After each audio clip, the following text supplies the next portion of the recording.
Assalamualaikum warahmatullahi wabarakatuh. Pada kesempatan kali ini, kami dari kelompok 5 akan memberikan video pembelajaran tentang metabolisme organisme pada mata kuliah mikrobiologi.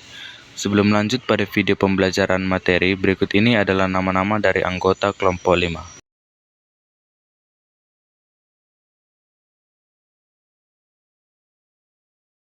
Oke, selanjutnya mari kita saksikan video pembelajaran tentang materi metabolisme pada organisme. Sebelumnya, apa sih metabolisme itu? Metabolisme adalah serangkaian reaksi kimia yang terjadi di dalam sel mikroorganisme. Reaksi ini memungkinkan mereka untuk hidup, tumbuh, dan bereproduksi. Pada dasarnya, ini adalah cara mikroba untuk mengubah nutrisi dari lingkungannya menjadi energi yang diperlukan untuk sel. Tujuan utama metabolisme mikroba adalah mendapatkan energi dan prekursor atau molekul awal untuk sintesis komponen sel. Energi yang dihasilkan digunakan untuk berbagai aktivitas sel, termasuk pergerakan, transport zat, dan sintesis biomolekul. Sekarang kita akan melanjutkan pembahasan tentang proses-proses metabolisme yang terdiri dari katabolisme dan anabolisme. Metabolisme yaitu proses penguraian senyawa kompleks menjadi senyawa sederhana. Proses ini menghasilkan energi sehingga disebut juga dengan reaksi eksergonik. Melalui proses katabolisme ini, energi yang dihasilkan dapat dimanfaatkan untuk melakukan berbagai aktivitas. Energi tersebut berupa ATP. Proses katabolisme yang berlangsung dalam tubuh manusia berasal dari bahan makanan seperti karbohidrat, protein, dan lemak. Nah, berdasarkan kebutuhan akan oksigen, katabolisme dibagi menjadi dua, yaitu respirasi aerob merupakan respirasi yang membutuhkan oksigen bebas dari udara untuk menghasilkan energi, dan respirasi anaerob yaitu respirasi yang tidak membutuhkan oksigen untuk menghasilkan energi. Respirasi anaerob yaitu aktivitas respirasi tanpa menggunakan gas oksigen.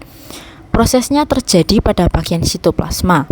Fermentasi alkohol adalah contoh pertama dari respirasi anaerob yang dalam tahapannya dibantu oleh bakteri Saccharomyces cerevisiae.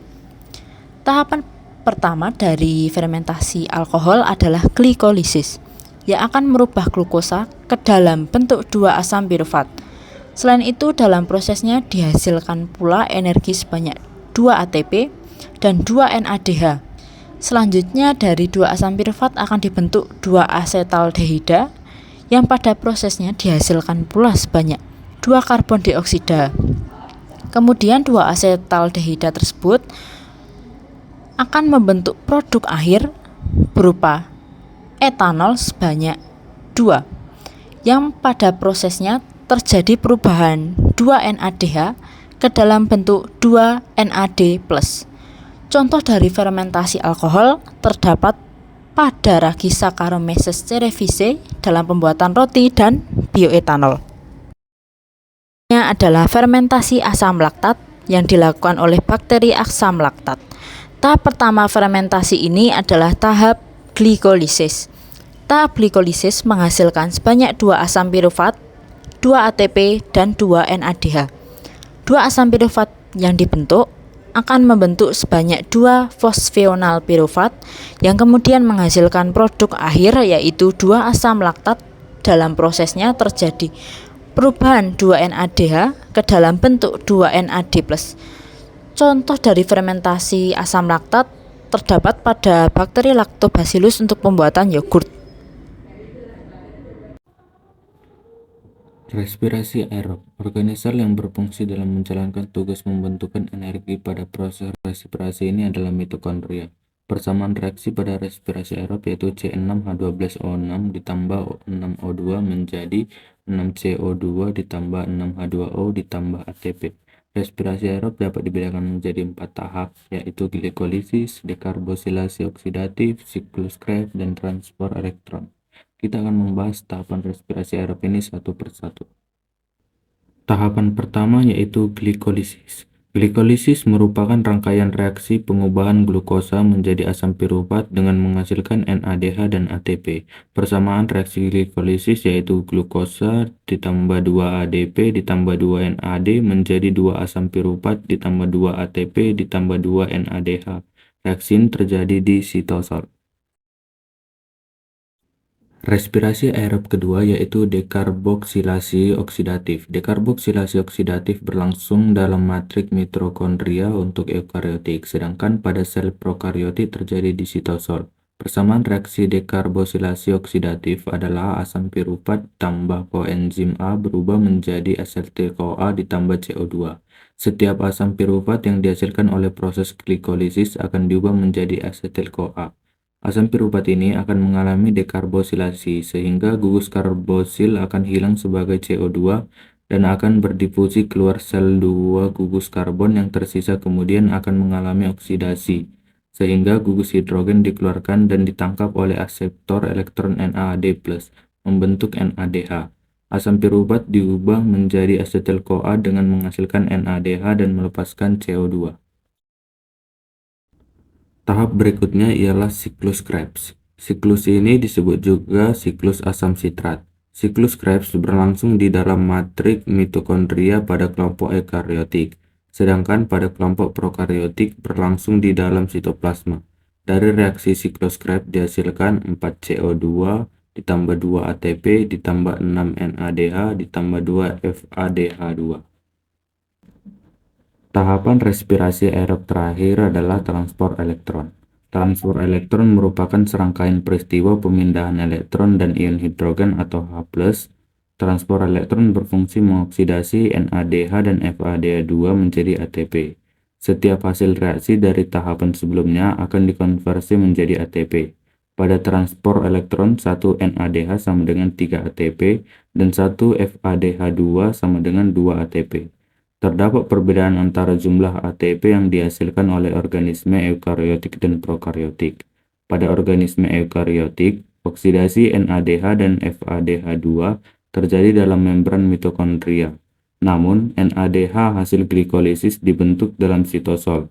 Akibatnya, NADH tersebut harus dimasukkan ke dalam mitokondria. Pemindahan 2 NADH hasil glikolisis tersebut memerlukan 2 ATP. Dengan demikian, jumlah total ATP yang dihasilkan sebanyak 36. Organisme prokariotik tidak memiliki mitokondria, sehingga tidak terjadi pengurangan ATP. Untuk pemindahan NADH ke dalam mitokondria, jumlah total ATP yang dihasilkan mikroorganisme prokariotik sebanyak 38 ATP.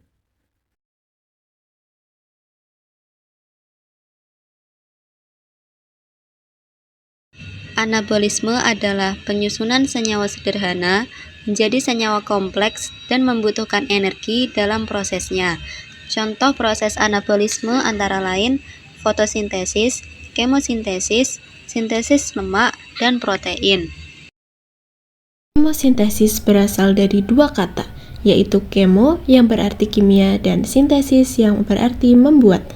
Jadi, kemosintesis merupakan penyusunan senyawa organik dari reaksi-reaksi kimia senyawa anorganik yang dilakukan oleh organisme kemoautotrofik atau kemoautotrof. Jadi, bakteri kemoautotrof adalah bakteri yang dapat membuat makanannya sendiri menggunakan energi kimia. Berikut adalah reaksi kimia yang dilakukan dalam proses kemosintesis pada 4 golongan bakteri, yaitu antara lain bakteri besi, bakteri nitrit, bakteri nitrat, dan bakteri sulfur. Metabolisme lemak. Lemak diperoleh dari cadangan makanan yang ada di dalam tubuh. Lemak akan dicerna menjadi gliserol dan asam lemak gliserol diubah menjadi gliseraldehid 3-fosfat. Sebagian besar energi pada lemak disimpan dalam asam lemak yang mengalami proses beta oksidasi menjadi fragmen berkarbon 2 dan menghasilkan produk asetil koenzim A. NADH dan FADH2 yang dihasilkan selama proses beta oksidasi dapat memasuki rantai transport elektron sehingga lebih banyak energi yang akan dihasilkan. Sintesis protein ini terdiri dari 2 tahap, yaitu transkripsi dan translasi. Transkripsi adalah penyalinan sebagai DNA menjadi RNA. Jadi, DNA terletak di nukleus, sedangkan proses pembentukan protein berlangsung di ribosom yang terletak di sitoplasma. Jadi jaraknya cukup jauh sehingga DNA itu tidak dapat bergerak sendiri menuju ribosom, sehingga DNA itu membutuhkan fasilisator yaitu RNA.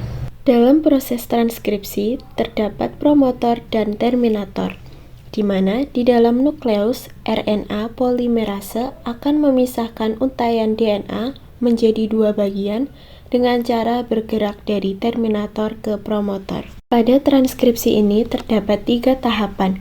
Yang pertama yaitu inisiasi, yang kedua elongasi, dan yang ketiga terminasi. Ketika RNA polimerase sampai di promotor, maka proses ini dinamakan dengan inisiasi.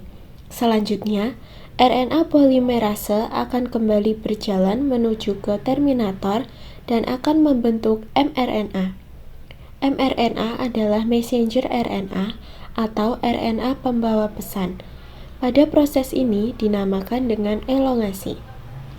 Yang terakhir, ketika RNA polimerase dan mRNA sampai ke terminator, maka proses transkripsi selesai. Selanjutnya yaitu proses translasi, yaitu ketika mRNA terbentuk, maka mRNA atau pembawa pesan ini bisa membawa kode hasil salinan DNA ke ribosom. Jadi, mRNA ini membawa kumpulan dari kodon-kodon DNA. Setelah tiba di ribosom, maka proses translasi dapat dimulai. Translasi merupakan proses penerjemahan kode DNA sehingga menghasilkan rantai polipeptida penyusun protein. Pada tahap translasi ini juga terdapat 3 tahapan. Yang pertama ada inisiasi, yang kedua elongasi, dan yang ketiga yaitu terminasi. Tahapan pertama translasi ini, kodon pertama mRNA yang bertemu dengan ribosom disebut dengan kodon start, yaitu AUG. Setelah tahapan inisiasi ini selesai, selanjutnya ke tahap elongasi, di mana pada tahap ini kodon yang dibawa oleh mRNA akan diterjemahkan menjadi asam amino. Kemudian, setelah itu, masing-masing asam amino akan digabungkan oleh tRNA yang membawa asam amino untuk disusun menjadi protein. Selanjutnya ke proses terminasi. Jadi, proses translasi berakhir ketika salah satu kodon stop bertemu dengan ribosom. Kodon stop itu contohnya ada UAA, UAG, dan UGA. Jadi, secara singkat, sintesis protein ini merupakan proses pembentukan protein dari DNA dan RNA yang tahapannya terdiri dari transkripsi dan translasi. Tahap transkripsi berarti DNA mencetak RNA untuk menuju ribosom, kemudian tahap translasi berarti dari RNA menjadi protein atau rantai polipeptida atau asam amino.